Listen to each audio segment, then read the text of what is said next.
really. Definitely. I mean, trust me, I'm sure things can, like, if you've got a TV series or a major film or whatever, I'm sure you can have the same feeling. But that first job, the first sort of security that someone's going to pay you to do what you love, is pretty cool. Yeah, it was pretty cool. Definitely.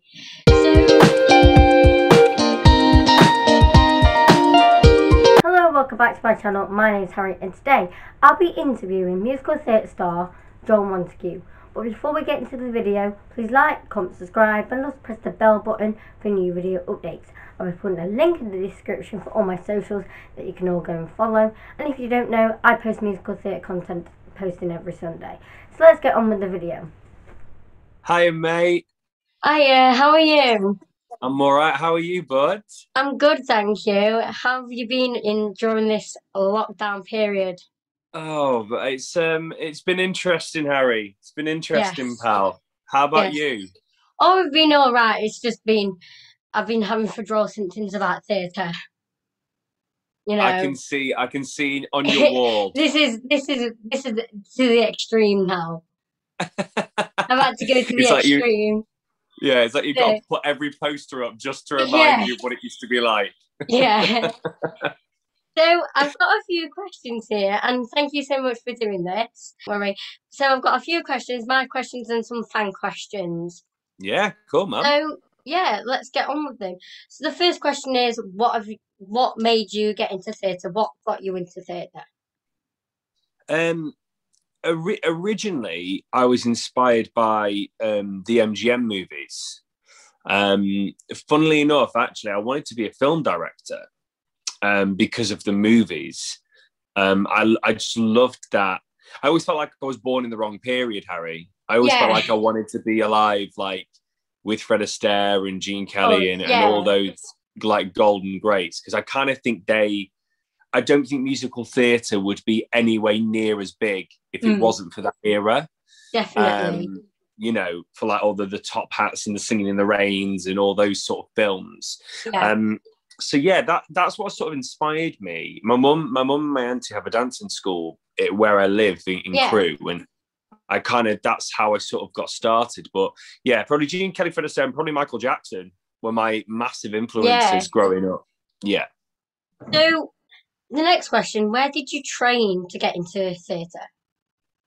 I trained at my mum's dancing school, and I kind of, did school plays, and we had a really good drama department where I was at school. And, I had singing lessons sort of from like the age of 13, 14. Yeah. And I was in the school choir, but again, I was very lucky. It was a very technical school choir. So we toured a lot of Europe and things. So I think I kind of was very lucky in the sense that my drama and singing training, although they were at school, they were, like, say, a little bit better than what you would normally get, let's say, at school. And then basically I auditioned at Guildford and got into GSA. I did 3 years at GSA, and then kind of, as they say, the rest is sort of history. I just kind of plodded along and was waving at anyone that would hire me. So yeah. I bet that was an experience, like touring Europe with the choir, isn't it? Yeah, like we used to do like one a year. So it was kind of always like a school trip, really. Yeah. But the choir, it was like there wasn't really any work. Like you learn your material that you sung, that we used to do in like every concert back at home anyway. And then we just took it on top. It was great. Like, it was really cool. It was really, really cool. So obviously you was in Waitress. You was in School of Rock, you was in Billy Elliot, and previously announced last week you are going into Chicago. I am, yeah. So, yeah. Well, when it all starts, who knows when it all starts? But yeah, I'm hoping to. This goes into my next question. What was it like getting your first call for your first job? Billy Elliot was crazy. I was actually in this room. I was actually in my bedroom, and I was over by the window. It's the one time I really remember receiving that call. I think I remember that one, and I remember Funny Girl. They were the two I really remember, because obviously Billy Elliot was my very first job, and Funny Girl was sort of like my first role. I was going to be sort of main role in the West End. Yeah. So yeah, it was. They were the two I remember. It was. You kind of can't beat your first one, really. Definitely. I mean, trust me. I'm sure things can, like, if you've got a TV series or a major film or whatever, I'm sure you can have the same feeling. But that first job, the first sort of security that someone's going to pay you to do what you love, is pretty cool. Yeah, it was pretty cool. Definitely. So, do you find audition processes stressful? What gets you into the mood of auditions?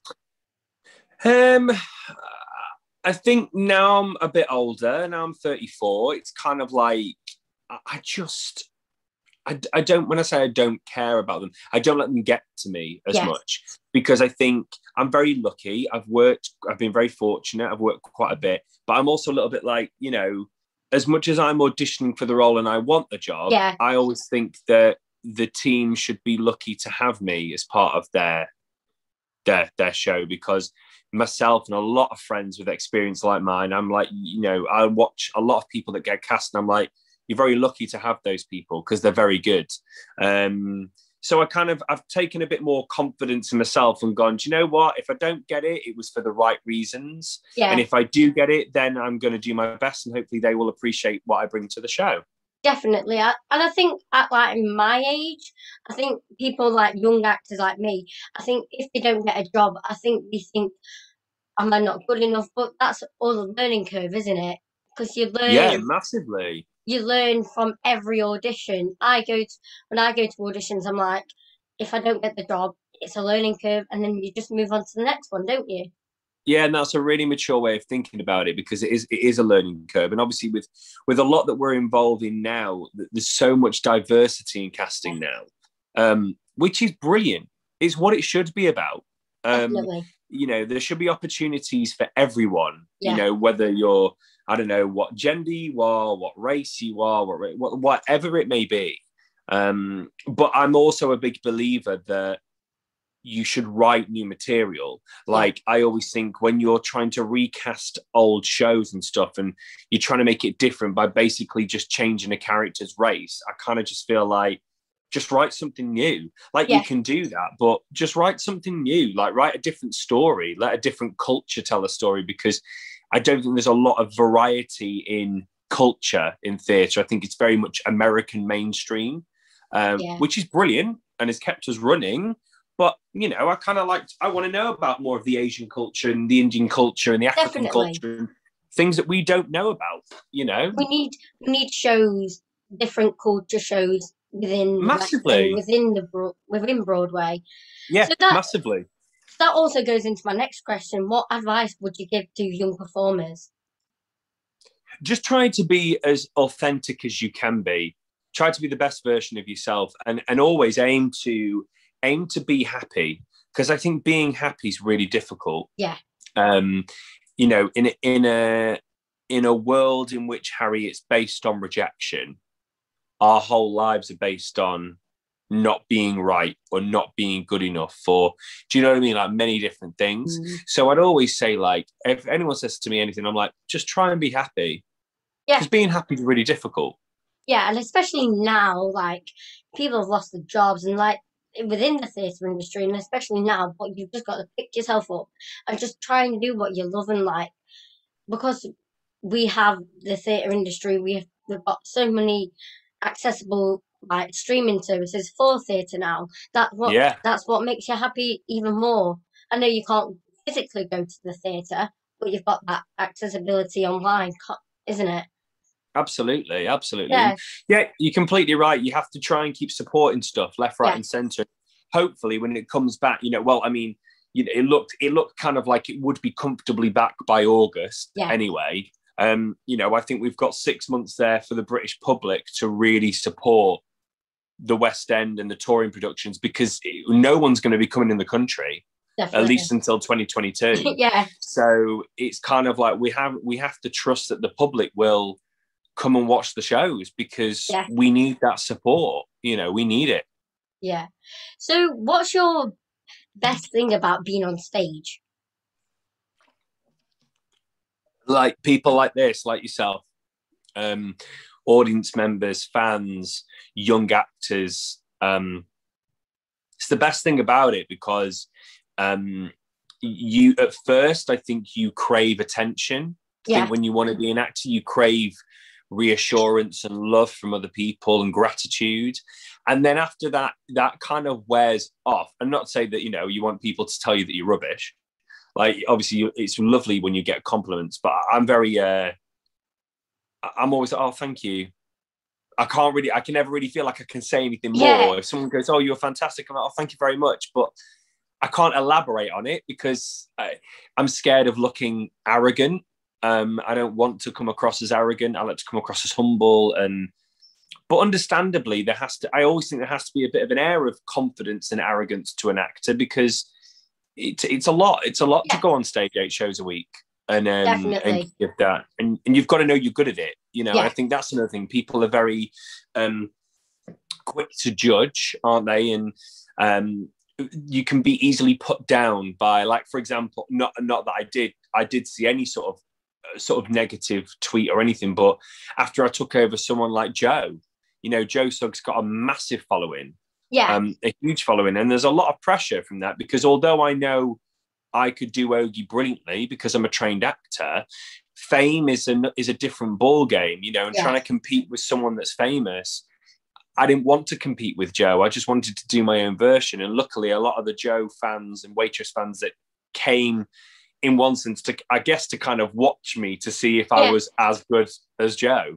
I don't think a lot of them were disappointed, which was really lovely. So yeah, it was kind of nice to get that reassurance from them to go, Joe knew he'd left it in good hands, which was nice. Yeah, because I saw you in Waitress the week before the 27th, and you was amazing. Wow. You was amazing. You was absolutely amazing. Buddy. Thank you very much. It means a lot. Like I saw the original cast of Waitress, and then for my birthday weekend, I thought, okay, I'm gonna go and see Waitress again, and you was absolutely amazing. Like every show you've done, mate. You put your spin on the role, and you just took it on your stride, and I love every theatre show I've been to see, but every time I see you, it's like, yeah, you are amazing. Oh, Harry, thank you, mate. Well, I mean, that means a lot. And like you say, putting your own spin, and it's exactly like someone as yourself as a young actor. I want to break boundaries. I don't want to be generic. Yeah. Like Amos, going into Amos, I'm actually only doing the show for 11 weeks. I'm actually only doing the show until Christmas, which is nice because actually that I like to do that. I like to go in, do a small stint, tick that I've done the role, put my own thing on and leave. I enjoy that. But it's about breaking boundaries. It's about, for me, I wasn't a traditional Ogie. I was 6 foot, like the size of a wall. And normally Ogies are like you, small, petite, tiny, quirky. And I wanted to I kind of came in, and I think they just went down a different route, and they liked the fact that I was able to play vulnerable and sweet and not be aggressive for because normally when you're a bigger guy, Harry, they just think you're going to be some sort of aggressive mammoth, and I don't like that. I think, it's like, just because you're a bigger guy, you can be in love. Like you have every emotion that Romeo and Juliet have. Do you know what I mean? You don't have to be the funny fat boy all the time. And I like breaking that. I like being different. Because that's what it's about to me. It's about being different. Yeah. So what's your thoughts about new musicals coming out within the Westend Broadway? Like, what, new musicals in general? Yeah, like Six, like and Juliet. I mean, I think I've got a lot of good mates in Six, and Six is wonderful. Like, I saw Six and I thought it was brilliant. I think it does exactly what it says on the tin. Do I think it's a musical that's revolutionized musicals? Maybe not. But do I think it's done something for this generation? Yeah. Yes. Like, I think at the time... More musical theatre fans, because it's only an hour and a half, isn't it? And it's brought the... And and you're right, and it's short and sweet. It's got great music. It's very funny. It's enjoyable. It's so great for diversity. It's brilliant for women. Like, I'm a massive supporter, but do I think it's had the impact that maybe Hamilton has had? No. But do I think it's going to make an impact? Yes. Do you know what I mean? Made an impact on the new generation of musical theatre fans. Yeah, I always think it's kind of like how when Book of Mormon first came out. Book of Mormon, I mean, maybe a bit more than 6 actually, but Book of Mormon definitely made a statement, in how outrageous it was and things like that, and the comedy and the boundaries that it pushed for comedy. And I think 6 does that in that way for women and strength and, diverse casting with girls and everyone being different shapes and sizes and colours. And it just shows every type of beauty of a woman, in my opinion, which is great. Definitely. So what is your dream role? I don't know, Harry. I genuinely don't know. I've gone through so many different periods of wanting different roles and either getting them and not getting them. I mean, the roles I've played that I wanted to play was Ogie, was Dewey. They were the 2 I wanted to play because I think more commercially they were as known. Yeah. I got to play Bobby in You're in Town, which was amazing. I never thought I'd kind of get to play Bobby, but I did. I covered Bobby and I covered Dewey, so I got to play those roles and tick them off. I think I'd like to just originate stuff. I'd like, I'd love someone to write a role for me. That would be amazing. We need that. We need it. We need it. Someone needs to now be writing it. Yeah, someone needs to write. I don't know, who knows? But yeah, I mean, maybe in the future, mate. I think I'd like to be, for me, if I could be anyone's sort of kind of career, kind of Brian Darcy James is my ultimate hero. He was like, for me, he's the Don, like, of how he approaches a project, what projects he does, how amazing he is. I met him, I fangirled over him. I told him that I was completely like overwhelmed by meeting him because I genuinely thought he was, after playing Shrek, and I don't know if you know a show called The Wild Party, Andrew Lipper's Wild Party plays a character called, oh my God, like, listen to the show. Show's amazing. I'd love to play Buzz. Like, I just love to sort of follow his route. I think he's always played roles that are brilliant. Yeah. And I'd love to kind of follow in his footsteps. Mm-hmm. Yeah. What is the dream role? What is the dream job if you weren't an actor? I'd be a Disney Imagineer. I come up with ideas for Disney. I'm a Disney freak. Like, I adore anything that's to do with a kid. That's me. Like, anything to do with a kid and any food that puts 1,000 pounds of weight on you, I like. So that's the element of Joel. Like, I'm just a huge, big mess of, I don't know, childish fun. Like, I think because Disney was a big part of my life. Yeah. So my good pal Craig Gallagher's got Olaf, but I auditioned for Olaf and I didn't get it, and it cut me up actually because I've always. Was you actually supposed to be in Frozen then? Within the No. I auditioned for the show. For the show, and I didn't get it. Yeah. My good pal Craig Gallagher, who is amazing, has got Olaf, and he will be incredible. But what was quite funny is this is an interesting thing about auditions. I built myself up in a head that I wanted it that much that I actually think I ended up putting more pressure on myself. Yeah. Do you see what I mean? Yeah. So effectively, I don't think I probably gave the best audition I could have done. But equally, I've always wanted to do a Disney show. I've always wanted to do a Disney show and play a Disney character. But I think there's also something about originating a Disney show and originating a character. So I think down the line, I'm getting on a bit, but you never know. Listen, Samuel L. Jackson started his career at like 40 odd. So to be the voice of a Disney character would be epic. Yeah. Like, that would I would be like, I ticked off the bucket list. Like, oh yeah, at that point, if I get a call from Disney saying we'd like you to be the voice of a character in our new film, I feel like in my head I would have gone, you can die now. You can die happy now. Like, that's the best. Like, you know what I mean? I think if I could tick Broadway off and I could tick a Disney film off, I would die a very happy man, Harry, I think. Yeah. So what was it like being in, like, Waitress? What was it like? Well, I mean, it was crazy to begin with anyway, because I'd had a load of massive debacle at falsettos where I kind of came into that last minute. Yeah. I was through that Was show. that like 3 weeks before it was supposed to be going ahead? Harry, it was mental. So basically, a long story short, Harry, and people have probably heard this loads of time anyway, I was on a plane. Ironically, going to Disney World. Oh my with God. my mum's dancing school, because my mum's dancing school. Dream scenario of this, isn't it? Yeah, do you know what I mean? So my mum's dancing school, where we're performing out in Disney World, and we go every 2 years, and the kids perform, and it's really good fun, and you get 2 weeks, it's amazing. So I was on there, and then basically our plane got turned around 2 hours into our flight, and as we got back towards Manchester, my phone started to go crazy. And I was like, what the hell is going on? And I saw it was my agent, and the director of the show, Tara Wilkinson, had tried to call me. So I knew instantly it was something to do with falsettos.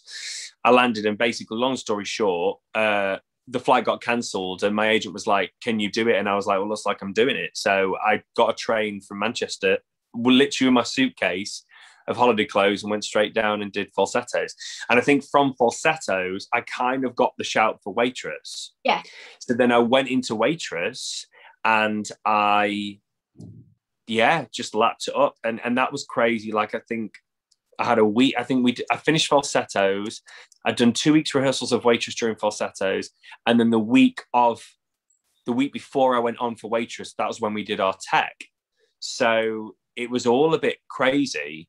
And then to work with David Hunter again. I've known David for years, and I love Dave, and Lucy and Hannah and Evie and Sandra and Marisha, and then Gavin and Sarah. Like Gavin did a workshop with me in my 3rd year of college. And I remember Gavin being so nice to me. And I'd always I'd been like a fanboy of Gavin's. Like, I'd sort of followed him around in one sense. Like, anytime Gavin was on Broadway in a show or London in a show, and I was over there, I would absolutely go and see him and hang out at the stage door and have a quick chat to him. Yeah. And now we were working together. And that was crazy. Like, I can text Gavin now, and if I'm in New York, we'll go for a drink, and it will be much more of a friendship than it was more of a fan and an artist. You know what I mean? Definitely. So that was crazy to kind of go through that. Like, that was mental, and Gav's brilliant, and they were all amazing, all of them. And I missed the show massively, and the fact that I'm not going to be on the tour that's hard, because we never got to say goodbye to it. Yeah. And I always think there's going to be that little bit of me that's just like, oh, wish I could have just said goodbye. Do you know what I mean? But but all good things must come to an end, you know. And I was the longest running Ogie, and I was kind of the first Ogie that wasn't a celebrity, and I loved it. I loved the show. Yes. What is the one show that you've done that you would go back to? Probably it's one or two. If I could play Dewey again, I would go back and do School of Rock. Because that's going on tour. Yeah. It's going on tour. I don't know when they're going on tour. I think they're August now. I think they're kind of the same time as Chicago. But I would probably go back and do You're in Town, because of the show, the people, the team. You're in Town was just an amazing time. Yeah. For the whole lot. And I'd probably say, out of all the groups I keep in contact with, the You're in Town clan are the team that keep going. Yeah. Wonderful people in that group, and who've gone on to do amazing things, all of them. So, yeah, unbelievable. So, because you've done touring productions and Western productions, which one do you prefer doing? Touring or Westend? Westend, definitely. I think when I was younger, touring was fun. Yeah. Touring was great. You went to different cities. It's cool. But I think the hardest thing about touring now, Harry, is you kind of living out of a suitcase. And now, years ago, even before I started professionally, years ago, tours used to sit in venues for like 3 or 4 weeks, like a month at a time. But now, Lion King, they have to go for a longer stint. Yeah, they're like 6 months. So, which is great, because you get to settle in the city, you get to sort of live in the city, which is cool. But for us, it was just like, it's like Chicago's like weekly touring, which is just, it's hard. Like, it is really hard. I mean, listen, we could be in a worse situation, but it is difficult. Whereas with London, like, you know, West End, you're in town. It's just fun. It's just fun and it's brilliant. And, you know, we shall see. We'll see what the future holds. Who knows, Harry? Who knows? Yeah. I think as well, because when you're touring, you see different fans from different cities. So you get that interaction with different fans, don't you? Yeah, like, where are you based? North, like. Okay, yeah, Sheffield. Because I'm not far. I'm Crewe, so it's not that far. We're Cheshire. Yeah. So, I mean, where's your local? Where's your sort of theatre that you go to watch shows? I tend to go all over, but my local one is probably Sheffield Lyceum, which is amazing. Yeah, Sheffield's amazing. Like the Crucible and the Lyceum, they're awesome. They've produced so many shows, haven't they? So Kiss Me Kate, Standing at Sky's Edge. Yeah. Jamie. Kiss Me Kate was when I did Kiss Me Kate, I had a ball in Sheffield. It was amazing. When was it? When I was actually doing panto across the road when you were you? I was in Peter Pan when you was in Kiss Me Kate. Oh, amazing. Yeah, we had Kiss Me Kate. That was amazing. Sheffield was brilliant. It's brilliant. Sheffield's amazing. There's amazing. So much talent, isn't there, coming from like regional theatres. Yeah. There's so many shows like now at Sheffield Theatres they're doing the band plays on with Jodie Prenger. And with Jodie. And it's amazing. And AJ. Definitely. Every regional theatre have brought their own spin to classic musicals. Do you have a lot to do with them? Do you do a lot there at the Crucible and stuff, Harry? Yes and no. Like I go and see a lot of shows there, but I think because I go to a dance school, they do tend to have a lot of connections with the Sheffield Theatres when they do panto, when they do different types of shows within Sheffield and all over the country as well. Have you ever done like this, like what you're doing now? You ever done interviews with like a lot of the people that go there and stuff? Not particularly, no. So you should do it. You're really good at it. You should do it. I think people would love to have, because I mean, from me personally, I don't mind being interviewed, but I love being interviewed by people your age because it inspires you. And interaction, it's really isn't it? Yeah, sometimes when you just get like, no offense to anyone, but like once you get some oldies that are just saying random questions, you're just like, oh gosh, like give me something exciting to talk about, So I get it. Because I feel like when you interview by someone a little bit older, they go through the questions that are generally asked. Yeah. So it's like a constant like this, and this. But when you're getting interviewed by someone younger, they tend to like add in different questions that you've never actually thought of. Yeah, but your generation speaks about stuff that is relevant to today. Yeah. And I think that was quite because you guys are the generation that come and see the shows off your own back. So, you are the set of people that decide to take £20 out of your mum's purse without her knowing and come and see a show. Like, do you know what I mean? Like, we know that. We know that because we used to be those people. Yeah. So, our catering goes to like more of you guys because you're the guys on social media that will boost the show and boost the attention. Yeah.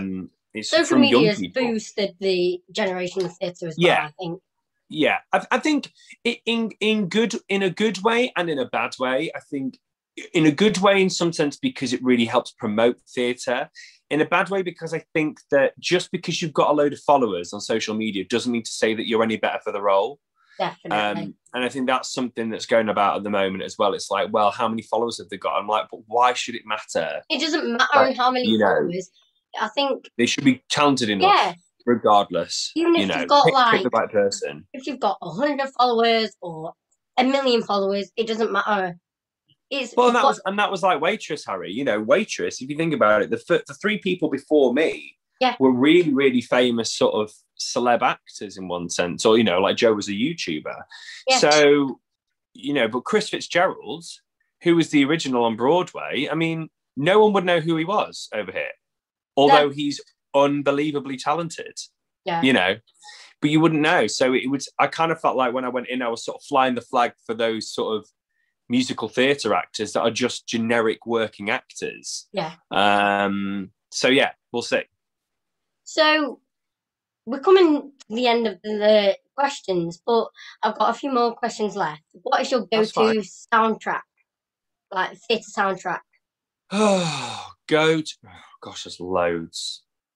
I guess if it was my favourite musical, it would be West Side Story, because that's my favourite musical. But my go-to soundtrack, there's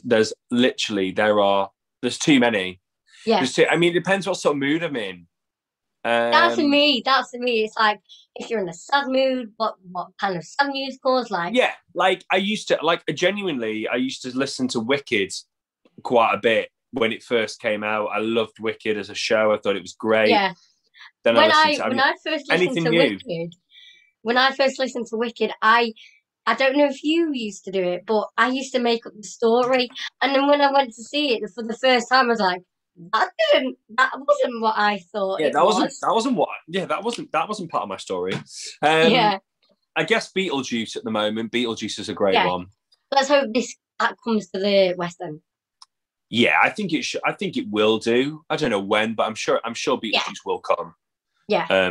It's a great show. A lot of Broadway musicals have now started to come over here now. They kind of have to. I mean, they're the only. There's not really as much support for British musicals. So, and also, to be honest, like some of the British musicals I've seen, they're not that great. Like, you know, the Americans seem to tick the right box with the music, and I think they go out. Compete?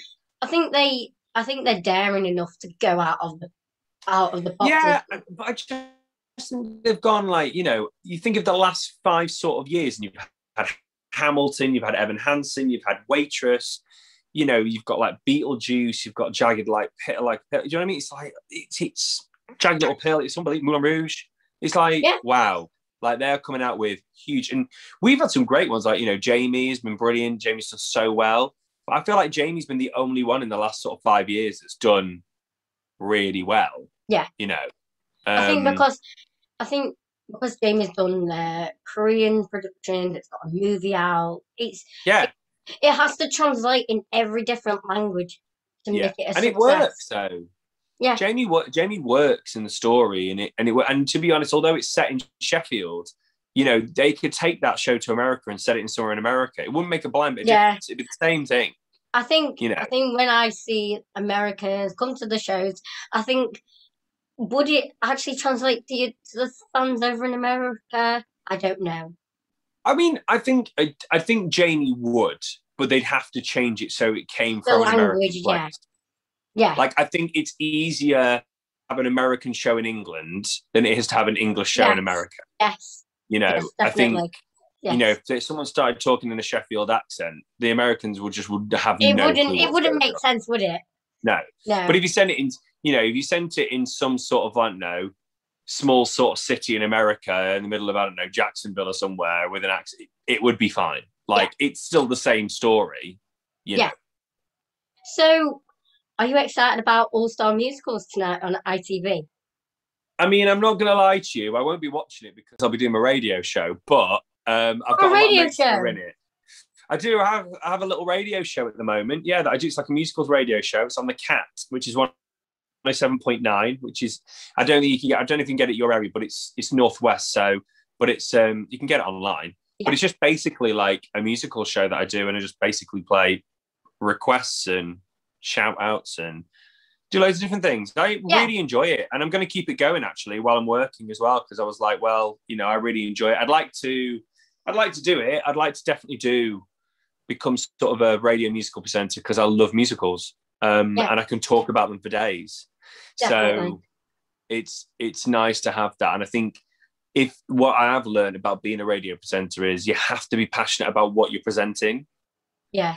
And if you're passionate about it, it's easy. It's the easiest job in the world. But if you literally don't know what you're talking about, then it's a nightmare. I think if someone wants to do a radio show, they've got to have the topic, and they've got to know the knowledge, not just the basics. They've got to know more in depth about the subject, and then they can continue on with it. Well, yeah, and it's been weird because obviously at the moment there's been a lot to talk about, but not a lot to talk. That sounds stupid, but there's been loads to talk about what's coming up, but nothing that's actually happening. Yeah. So it's been really, really difficult. Like every time I must have given about 4 or 5 different opening dates for various shows on the show through its time.